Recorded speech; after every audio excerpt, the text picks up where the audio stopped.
Perfect na ulam sa mainit na tanghali. Magtalbos muna tayo ng sayote dito sa aming bakuran. Ito na po yung ating mga nakuhang talbos. At syempre may nakuha pa tayong yan, bunga ng sayote. Lulutuin po natin yan kasama nito ang saging. Ito, napaka-organic po, hindi na natin kailangan linisan masyado. Tanggalin lang po natin yung mga matitigas na part. Ito po ang gagamitin natin panggisa. Ito, Kiniing by Lloyd's Kitchen. And of course, para mas masarap ako, meron po tayong dito chili garlic. Yan, available po ang mga yan sa Lloyd's Kitchen sa Philando Center. So, simulan po natin. Iprito natin yung ating saging na saba. Okay, para may konting tamis yung ating lulutuin. Yan po. Lutuin natin or i-fry natin yung ating saging hanggat sa medyo mag-brown siya ng konti. Parang ganyan po. Okay, so eto, pwede na po yan. Tanggalin po natin. Separate muna natin siya dito. Konting mantika lang po. At ilagay po natin yung ating kiniing. By the way, ang kiniing po ay smoked meat. Meron po tayo yan sa Philando Center. Labasin po natin yung kanyang mantika. And by the way,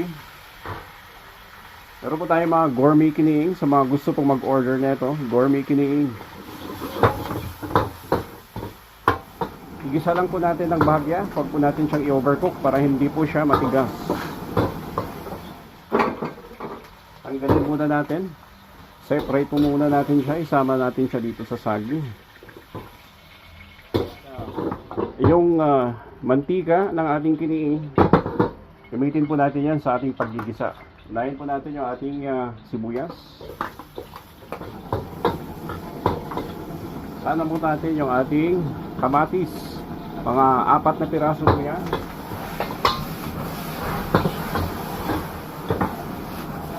Sayote, mga 2 piraso.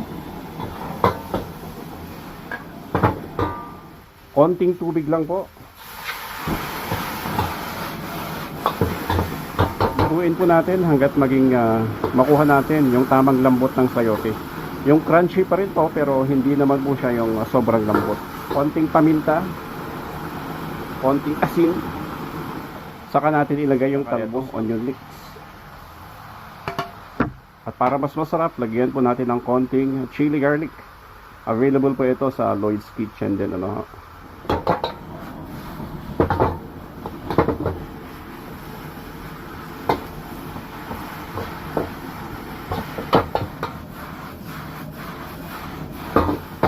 Lagyan po natin ng sesame oil.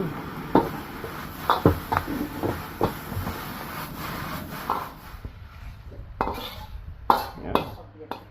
Sasama na po natin yung ating kiniing at yung ating saba. Yan po. Perfect na ulam sa mainit na tanghali.